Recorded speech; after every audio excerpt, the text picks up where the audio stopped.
नमस्कार, आर्य न्यूज देख रहे हैं आप और मैं हूं आपके साथ जावेद अली। खबरों की शुरुआत करेंगे जिला उप मुख्यालय चांपा। संत शिरोमणि बाबा घासीदास किसी परिचय विशेष के लिए नहीं बल्कि समूचे मानवता के नाम से अपना एक विशेष स्थान रखते हैं और आज वही पूजनीय बाबा संत शिरोमणि घासीदास जी का जन्म दिवस को पावन पूज्य दिवस के रूप में प्रदेश ही नहीं बल्कि पूरे देश के अंदर मनाया जाता है। 18 दिसंबर आज वही पावन दिवस है जब बाबा जी के जन्म दिवस को एक महाउत्सव के रूप में मनाए जाने की सदियों पुरानी परंपरा है, जिसका आज भी सामाजिक बंधुओं के साथ आम लोगों के द्वारा भी पूरे उत्साह के साथ जन्म उत्सव मनाया जाता है। इस पावन पर्व पर सचिव कांग्रेस कमेटी दुर्गा कुर्रे ने जिला वासियों को हार्दिक शुभकामनाएं दी।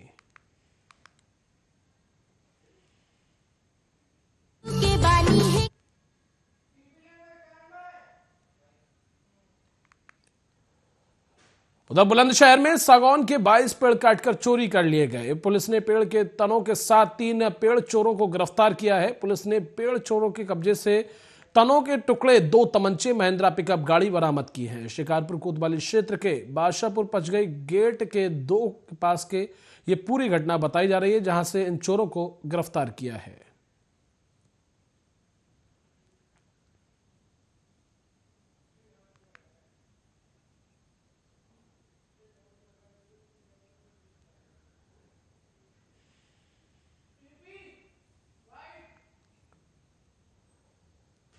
और पटियाला के senior secondary smart school model town की 10वीं की छात्रा संजना को South Asia student exchange programme के तहत 7 दिन के टूर के लिए जापान भेजा गया।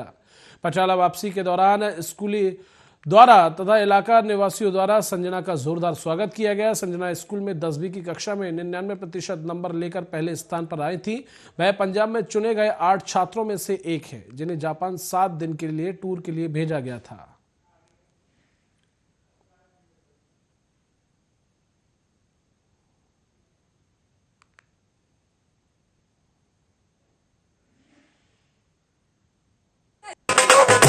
मेरा नाम संजना है ते अज मैं जापान तो वापस आई हाँ। साडा एक प्रोग्राम सीगा Sakura science exchange high school program, जिहदे विच असी पंजाब दे 8 बच्चे सीगे ते इंडिया तो 64 सीगे। असी उत्थे गए जिथे जाके सानू वख-वख कंट्रियां दे बच्चों नाल इंटरैक्ट करन दा मौका मिलिया। उत्थे जिवें China, Egypt, Kenya, South Africa दे बच्चे भी साडे नाल सी। असी उत्थे जाके जापान दी जिहड़ी स्टडी है उहनूं ਅਸੀਂ ਦੇਖਿਆ ਕਿ ਕਿਵੇਂ ਉਹ ਪ੍ਰੈਕਟੀਕਲ ਬੇਸਡ ਹੈ ਤੇ ਉੱਥੇ ਦੀ ਟੈਕਨੋਲੋਜੀ ਦੇ ਵਿੱਚ ਕਿੰਨੀ ਐਡਵਾਂਸਮੈਂਟ ਹੈ। ਮੇਰਾ ਨਾਮ ਸੰਜਨਾ ਹੈ ਤੇ ਅੱਜ ਮੈਂ ਜਾਪਾਨ ਤੋਂ ਵਾਪਸ ਆਈ ਹਾਂ। ਸਾਡਾ ਇੱਕ ਪ੍ਰੋਗਰਾਮ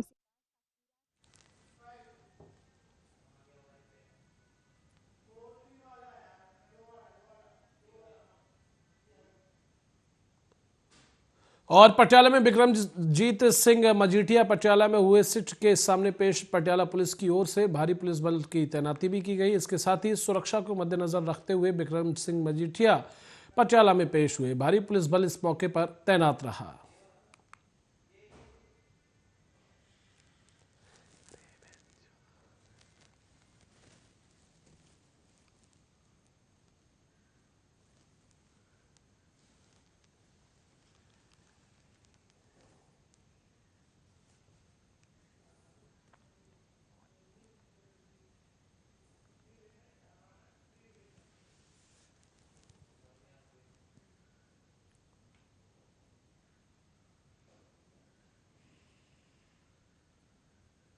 ਉੱਤੇ ਕਾਰਵਾਈ ਹੋ ਜਾਂਦੀ ਹੈ। ਇਸ ਲਈ ਜੋ ਐਮਰਜੈਂਸੀ ਲੱਗੀ ਆ, ਇਹਨਾਂ ਐਮਰਜੈਂਸੀ ਹਾਲਾਤਾਂ ਦੇ ਵਿੱਚ ਲੋਕਾਂ ਦੀ ਆਵਾਜ਼ ਬੁਲੰਦ ਕਰਨਾ ਇੱਕ ਗੁਰੂ ਦੇ ਸਿੱਖ ਦਾ, ਗੁਰੂ ਘਰ ਦੇ ਕੂਕਰ ਦਾ ਫਰਜ਼ ਹੈ। ਮੈਂ ਆਪਣੀ ਫਰਜ਼ ਦੀ ਅਦਾਇਗੀ ਕਰਦਾ ਰਹੂੰਗਾ। ਔਰ ਕਮਾਲ ਦੀ ਗੱਲ ਇਹ ਹੈ ਕਿ 2 ਸਾਲ ਹੋ ਗਏ ਜੀ ਪਰਚੇ ਨੂੰ। ਜਿਵੇਂ ਐਨੀਵਰਸਰੀ ਹੁੰਦੀ ਨਾ ਵਿਆਹ ਦੀ, ਤੇ ਪਰਸੋਂ 20 ਤਰੀਕ ਨੂੰ ਇਹਦੇ ਵੀ 2 ਸਾਲ ਐਨੀਵਰਸਰੀ ਆ। ਤੇ ਕਹਾਣੀ ਹੈ 2013 ਦੀ 11 ਸਾਲ ਸਿਰਫ ਤੇ ਸਿਰਫ ਪੋਲਿਟਿਕਸ ਵਾਸਤੇ ਜਾਂ ਉੱਤੇ ਕਾਰਵਾਈ ਹੋ ਜਾਂਦੀ ਹੈ। ਇਸ ਲਈ ਜੋ ਐਮਰਜੈਂਸੀ ਲੱਗੀ ਆ, ਇਹਨਾਂ ਐਮਰਜੈਂਸੀ ਹਾਲਾਤਾਂ ਦੇ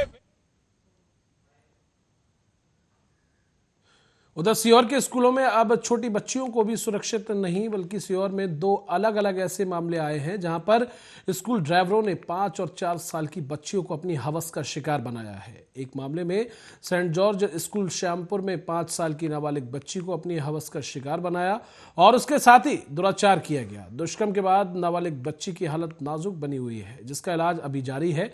नाबालिग बच्ची के परिवार वालों ने महिला थाना सीहोर में शिकायत दर्ज कराई है।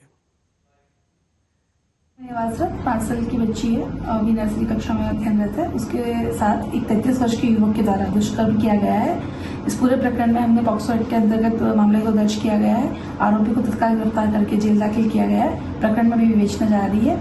आगे आने वाले तथ्यों के आधार पर विवेचना की जाए। श्यामपुर में निवासरत 5 साल की बच्ची है।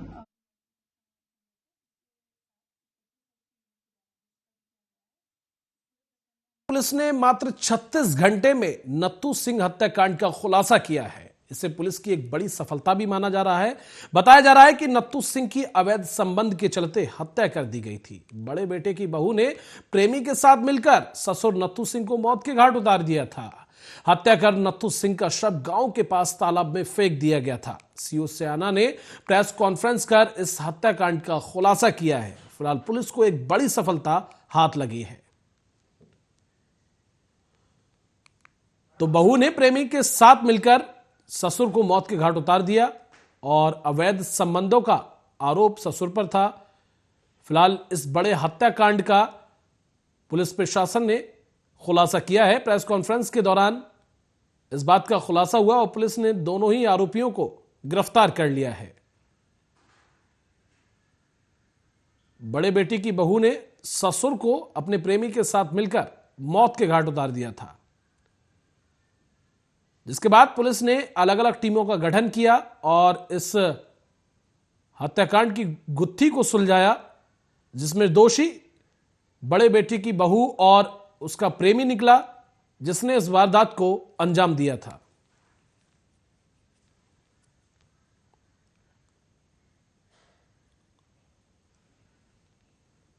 फिलहाल पुलिस को एक बड़ी सफलता यहां मिली है।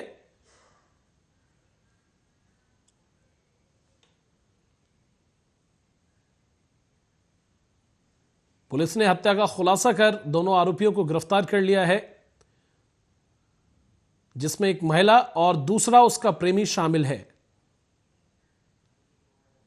जिन दोनों ने बड़ी चालाकी ससुर को मौत के घाट उतार दिया था।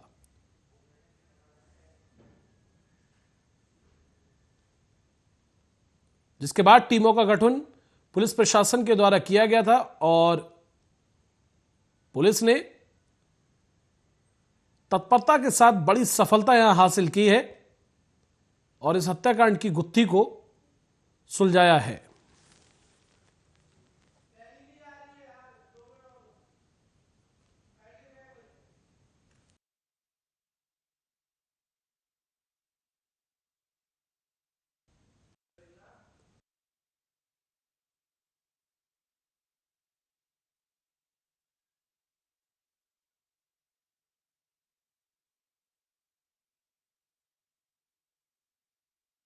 सहयोगी फोन लाइन पर हमारे साथ जुड़ गए। इमरान, जिस तरह से ससुर को बड़े बेटी की बहू और उसकी प्रेमी ने मौत के घाट उतार दिया था, उसके बाद पुलिस ने कई टीमों का गठन भी किया। फिलहाल पुलिस को एक बड़ी सफलता हाथ लगी, दोनों आरोपियों को गिरफ्तार किया गया है। इमरान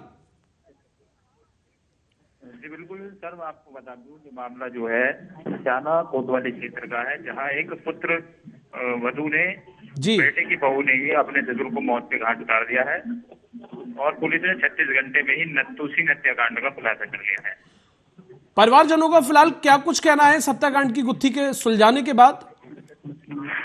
परिवार के लोगों का कहना है वो पुलिस का धन्यवाद कर रहे हैं। उन्होंने बताया था कि उनके जो बुजुर्ग जो गायब हुए थे उनका शव नाले में पड़ा मिला था और लगातार पुलिस जो है इसमें जुटी हुई। इमरान, घर ही घर में इस मौत को अंजाम देना, इस वारदात को अंजाम देना और एक बुजुर्ग को, ससुर को मौत के घाट उतार देना, कई सारे सवालिया निशान खड़े होते हैं। क्या पहले से इस चीज की भनक नहीं थी, पहले से इस चीज की खबर नहीं थी परिवार को?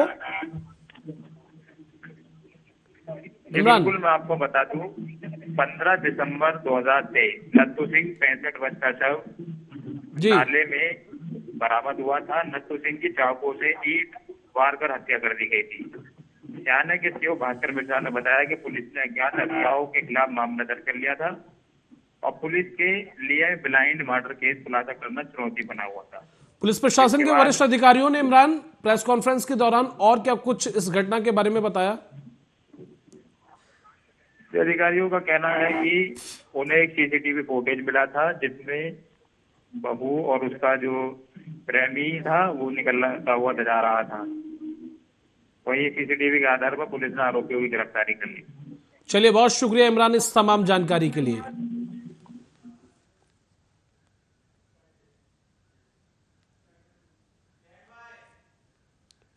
आगे बढ़ेंगे, बात यूपी के रायबरेली की करेंगे, जहां पर रायबरेली में गन्ने के खेत में बिजली विभाग की लापरवाही के चलते आग लग गई। बताया जा रहा है कि खेत से गुजरने वाली 11,000 वोल्टेज की तार से यह आग लगी है। किसान की 1.5 बीघा गन्ने की फसल जलकर पूरी तरह से खाक हो गई। बताया जा रहा है फसल जलने से किसान को हजारों रुपयों का नुकसान हुआ है और सरेनी थाना क्षेत्र के शीतलखेड़ा गांव की यह पूरी घटना बताई जा रही है।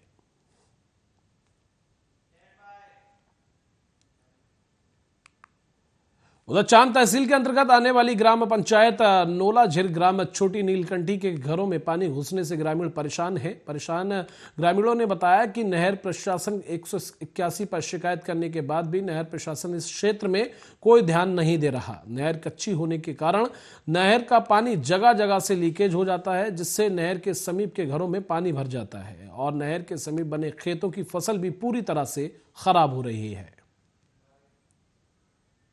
ये कच्ची नहर है, इसमें मोंटी, राज वर्मा और डहरिया साहब तीनों ने मिलकर नहर का खा गए पैसा, जिसमें से राय सिंह पटेल ने रूपलाल पटेल से और घासी पटेल से इनने पैसे लिए और नहर को कर दिए घासी पटेल के खेत में पूरी टेढ़ी आड़ी। और ये नहर का कोई भी काम नहीं हो रहा है। वहाँ से पूरी कच्ची नहर है, पटी नहीं है, उससे पूरे खेत में पानी बह रहा है और ये गाँव में पानी जा रहा है। तो और इसकी कोई भी शिकायत करने पर 181 पे कोई शिकायत नहीं हो रही है और इसमें गांव में बहुत परेशानी जा रही है और पूरा गांव में पानी भरा है, पूरी फसल में पानी बह रहा है। और नहर नाम की है पक्की एक, मगर पूरा कच्चा है नहर। यहाँ से लेके घासी पटेल, रूपलाल पटेल, नंदराम पटेल और जे बलराम पटेल सभी खेत में से पानी बह रहा है। जे नहर का चलिए आगे बढ़ेंगे, बात यूपी के गाजियाबाद की करेंगे। गाजियाबाद के लोनी से, जहां पर लोनी से भाजपा विधायक नंद किशोर गुर्जर ने 5 दिसंबर को डीसीपी ग्रामीण को पत्र लिखकर लोनी में धड़ल्ले से चल रही अवैध मीट की दुकानों के बारे में और 3 दिन का समय दिया था, जिसके बावजूद भी नहीं हुआ कार्रवाई। साथ ही प्रशासन की मिलीभगत के चलते आरोप लगाए गए थे। लोनी में सुविधा शुल्क लेकर अवैध रूप से मीट की दुकानें, मांसाहारी होटल और कट्टी घरों के संचालन होने की बात कही गई थी। अवैध रूप से चल रही मांसाहारी प्रतिष्ठानों के खिलाफ सख्त कार्रवाई करने के लिए विधायक नंद किशोर गुर्जर ने डीसीपी ग्रामीण को पत्र लिखा था। लोनी विधायक नंद किशोर गुर्जर ने डीसीपी ग्रामीण को लिखे गए पत्र में कहा था कि लोनी के सभी थाना क्षेत्र में सुविधा शुल्क लेकर खाद्य विभाग, पुलिसकर्मियों, कथित पत्रकारों और नजदीकी होने का दावा करने वाले कथित नेताओं के संरक्षण में मीट की दुकानें और मांसाहारी होटल समेत कट्टी घरों के संचालन की बात कही गई थी, लेकिन कार्रवाई शून्य नजर आ रही है। ये जानबूझकर सरकार की छवि को धूमिल करने की कोशिश की जा रही है। चिंताजनक है और प्रदेश सरकार की मंशा के खिलाफ है।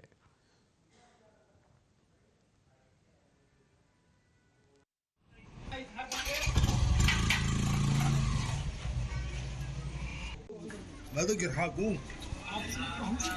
कि आर्यन न्यूज के द्वारा बीते 5 दिसंबर को इस खबर को प्रमुखता से दिखाया गया था और डीसीपी ग्रामीण ने साफ तौर पर यह आश्वासन दिया था कि जल्द ही इनके खिलाफ कार्रवाई की जाएगी और लिखित में बीजेपी विधायक नंद किशोर गुर्जर ने इसकी शिकायत दी थी। कई सारे गंभीर आरोप भी लगाए गए थे कि आखिर किसकी संरक्षण के चलते ये दुकानें चल रही हैं, अवैध दुकानें चल रही हैं। एक तरफ सूबे की सरकार साफ तौर पर इस पूरे मामले को लेकर, इन खबरों को लेकर और इस तरह की वारदातों को लेकर सतर्क है, सजग है, लेकिन फिर भी बीच में बैठे भ्रष्ट अधिकारी या यूं कहें कि पुलिस प्रशासन के संरक्षण के चलते इस तरह की दुकानें लगातार संचालित हो रही हैं।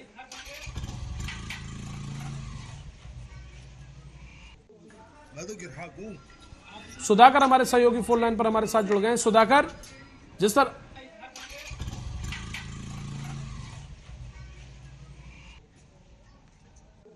मैं तो ग्राहक हूं।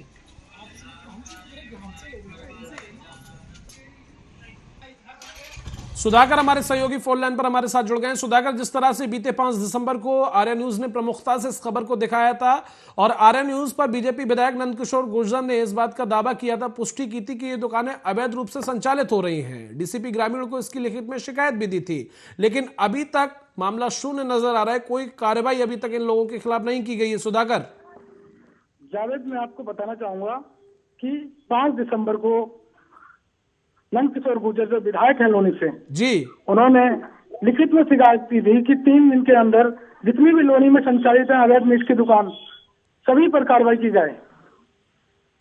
बिल्कुल, क्योंकि जिस तरह से लगातार इस खबर को दिखाया गया और डीसीपी ग्रामीण ने खुद इस चीज का आश्वासन दिया था कि जल्दी इन दुकानों का संचालन बंद कर दिया जाएगा, तो आखिर क्यों, कहां से इन लोगों को संरक्षण प्राप्त है? क्योंकि एक तरफ सूबे की सरकार ने साफ तौर पर आदेश जारी कर दिए हैं, जिन दुकानों के पास लाइसेंस नहीं है, खुले में जो मांस मछली बिक रहा है, मुर्गा कट रहा है, उनका संचालन नहीं होगा, उनके खिलाफ कठोर कार्रवाई की जाएगी। तो आखिर क्यों कार्रवाई नहीं हो रही सुधाकर?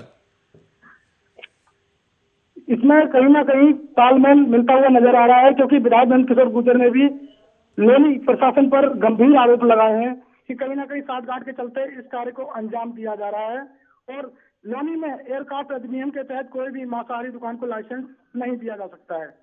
इसके बावजूद भी ये दुकानें चलना कहीं ना कहीं बड़ा सवाल खड़ा करती है। बिल्कुल, क्योंकि एक तरफ जो है सूबे की सरकार के कठोर आदेश और दूसरी तरफ फिर भी ऐसी अवैध दुकानों का संचालन अपने आप में कई सारे सवालिया निशान खड़े करता है। और अहम बात यह है कि वरिष्ठ अधिकारियों के आश्वासन के बाद भी इन दुकानों के खिलाफ कोई कार्रवाई नहीं हो रही। प्रशासन पूरी तरह से नाकाम नजर आ रहा है यहाँ पर, और किसी भी तरह की कार्रवाई न करना एक बड़ा सवाल है प्रशासन पर। चलिए सुधाकर, विधायक नंदकिशोर गुर्जर ने 3 दिन के लिए अल्टीमेटम दिया था, इसके बावजूद भी आज 10 दिन एक्स्ट्रा हो चुके हैं, इसके बाद भी कोई कार्रवाई नहीं हुई। विधायक नंदकिशोर जी का इस पूरे मामले को लेकर क्या कुछ कहना है? विधायक नंदकिशोर गुर्जर जी का कहना है कि जल्द से जल्द प्रशासन सुधर जाए, नहीं तो उनके खिलाफ बड़ा एक्शन लिया जाएगा। चलिए, बहुत शुक्रिया सुधाकर इस तमाम जानकारी के लिए।